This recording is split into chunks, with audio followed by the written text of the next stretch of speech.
Welcome back, guys. Another week of Fantasy Premier League. Another chance to completely ruin my weekend.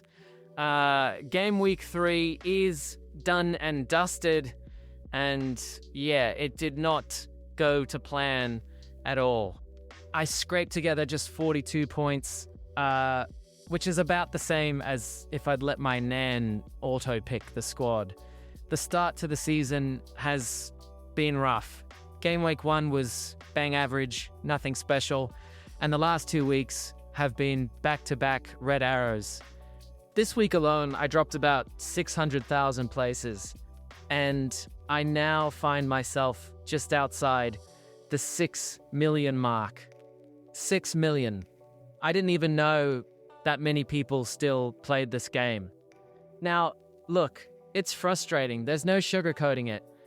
Watching other people's punts hole while your carefully chosen players do nothing is basically the FPL experience in a nutshell. And trust me, I've had plenty of that already this season. But it's also important to remember, this is still just game week 3. It's not the time to hit the panic button, rip up the squad, or start chasing points. The season is long, and things can turn around quickly. At least, that's what I'll keep telling myself until something good actually happens. So, in today's video, I'll walk you through my team, player by player, the few bright spots, the many disappointments, and the ones I'll probably still end up keeping for no good reason. Sit back, relax, and let's relive the carnage together. Misery loves company, after all. Alright, enough moaning about my overall rank. Let's actually look at the squad that delivered this disaster. We'll go player by player, starting with the ones who managed to scrape me a few points, and then the ones who, well, may as well have stayed at home. Starting in goal, Rob Sanchez. Chelsea at home, 2-0 win, clean sheet, 6 points, lovely stuff. Exactly what you want from your keeper, nice and simple. Now, let's be honest, Chelsea weren't perfect defensively. Fulham had their chances, and that goal that was ruled out, yeah, on another day that probably stands, and suddenly I'm looking at a 2.12 instead of 6. But that's FPL for you. Sometimes you get a bit of luck. And if you play this game long enough, you know you have to enjoy those slices of fortune, because the game will absolutely take them back off you later. The other thing with Sanchez is he just feels like a solid pick at that price point. Chelsea's fixtures are decent, he's mailed on as number 1, and he gives me the freedom to spend money elsewhere. I'm not expecting him to haul with penalty saves every week, but 6-pointers like this, that's what keeps your team ticking. So yeah, for me, job done. Happy with that. Now, on to Cucurella. Also comes away with 6 points, making the Chelsea defensive double-up actually look like a good idea. And let me tell you, there weren't many people who thought doubling up on Chelsea defense was sensible at the start of the season. But here we are. What I liked about Cucurella is that he's not just a clean sheet merchant, he actually gets forward. He's involved. If Chelsea start finding their rhythm, there's potential for assists on top of the defensive points. That said, Chelsea keeping clean sheets always feels like living on borrowed time. You know there's a mistake or a lapse of concentration in them. And that Fulham game was a reminder of that. Could have easily gone the other way. Still, for this week, can't complain. 6 points, and the double up paid off. Not often I get to say that in FPL. Usually, it's the kiss of death. Now we move over to Milenkovic. Forest at home to West Ham, and honestly, everyone thought this was nailed on for a clean sheet. Everyone. The bookies, the fans, probably even Forest themselves. And what happens? 3-0 to West Ham. Oh, classic. That's the sort of result that really sums up early season FPL. You look at the stats, you look at the fixtures, everything points one way, and then football happens. West Ham, who've looked dreadful so far, suddenly turn up and play like they've been possessed by prime Real Madrid. It's the kind of result that makes you sit back and question why you even bother. But here's the thing, it's still early. It's just game week 3. This is where patience is important. You don't knee-jerk and rip players out just because of one bad result. Milenkovic is still a solid option. The fixtures are still there, and Forest aren't suddenly a bad defensive team overnight. Painful, yes, but one to hold for now. And finally, Richards. Now this is where I actually get to smile. Palace away at Villa, 3-0 win, clean sheet, and thanks to the new defensive contribution points this season, he walks away with 8 points. Beautiful. Honestly, Richards might be my best pick of the season so far. He just looks solid. He's nailed in that Palace backline. The team looks well organised, and he's always capable of chipping in with a bit more. At his price point, you can't ask for much more than clean sheets and reliability, and that's exactly what he's giving me. And it's also a good reminder that sometimes the less flashy picks end up being the ones that carry your team. Everyone's busy talking about the big-name defenders, and meanwhile, Richards is quietly racking up 8 pointers. I'll take that all day. If the rest of my squad had half his consistency, I'd be in a much better position. So yeah, Richards, absolute gem so far. Long way to continue. Let's start with Cunha, and this is where the pain really begins. Brought him in this week to replace Palmer, who was injured. Thought I was being clever. United at home to Burnley, nailed on fixture. Perfect chance to get ahead of the curve. This was supposed to be the genius transfer. You know, the one where you get to pat yourself on the back, call yourself a tactical mastermind, and quietly judge everyone else who didn't do it? Yeah, about that. 30 minutes in, he limps off injured. 1 point. My master stroke lasted less time than it takes Dave from the office to explain XG over lunch. To make it worse, I had options. I could have gone for Bruno, 10 points.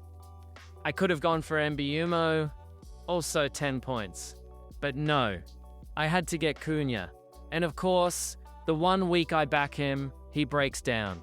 The only small mercy here is the international break. Gives him a bit of time to recover, and maybe, just maybe, I won't have to waste another transfer immediately. But yeah, already regretting that one. Classic FPL. Next up, Rangers.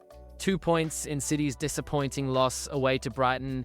He started the season well, actually looked like a really nice differential, but the shine is starting to wear off. At the moment, he's very much on my transfer watch list. That said, it's still early days. City are too good to stay flat for long, and players like Rangers will get chances. For now, I think it's a case of monitoring. If he blanks again, he's probably out the door, but I don't think it's panic stations just yet. Still, when you're sitting here with 2 points from him while Brighton, of all teams, celebrate, it doesn't exactly feel great.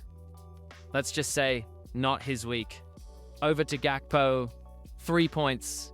And honestly, that's about what I expected. Liverpool away at Arsenal, you don't bring in Gakpo thinking he's going to run riot. He worked hard, got involved, but end of the day, Arsenal defend well, and there wasn't much space for him to make an impact. I don't think this is a disaster though. Fixtures are about to ease up, and he's still a dangerous player. You've got to take these kinds of games on the chin. It's frustrating, yes, but not unexpected. I'll take the 3 points and move on. Then we've got Morgan Rogers at Villa, and I'll be honest, this one's starting to test my patience. 2 points again, and Villa are now the only team in the league yet to actually score a goal. The only team. Every other club has managed it, even all the promoted sides.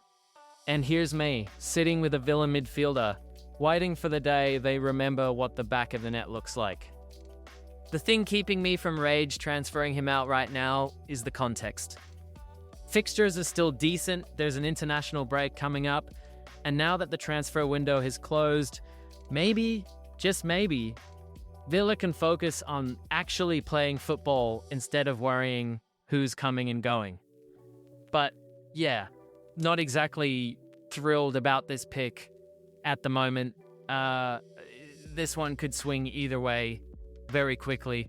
And finally, Salah, 3 points, double to 6 with the armband.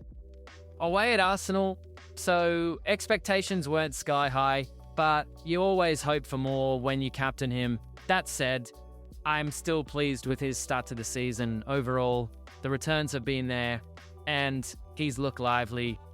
But if we're being honest, the eye test says he could be doing more. There are chances, half chances, moments where you're just waiting for him to explode, and it hasn't quite happened yet. I'm not worried, but as a captain, this week he was a bit underwhelming. Still, safe pair of hands, long term, you don't drop Salah. Up front, we start with Mateta. And finally, something positive. Bags a goal, 5 points, and for a brief moment, I thought maybe, just maybe, this week wasn't going to be a complete disaster. But of course, because this is modern football, he then gets booked for his iconic celebration, kicking the corner flag. Honestly, what are we doing? The game's gone soft. That's a celebration, not a crime. You'd think he'd two-footed the linesman the way the ref reacted. So instead of a nice clean 6-pointer, he walks away with 5. Still, can't complain too much, he delivered. And in an FPL week like this, you take any scrap of points you can get. Yellow card or not, I'll happily pocket the return. The man's got character, and I rate that. And then we've got Watkins. 2 points, again.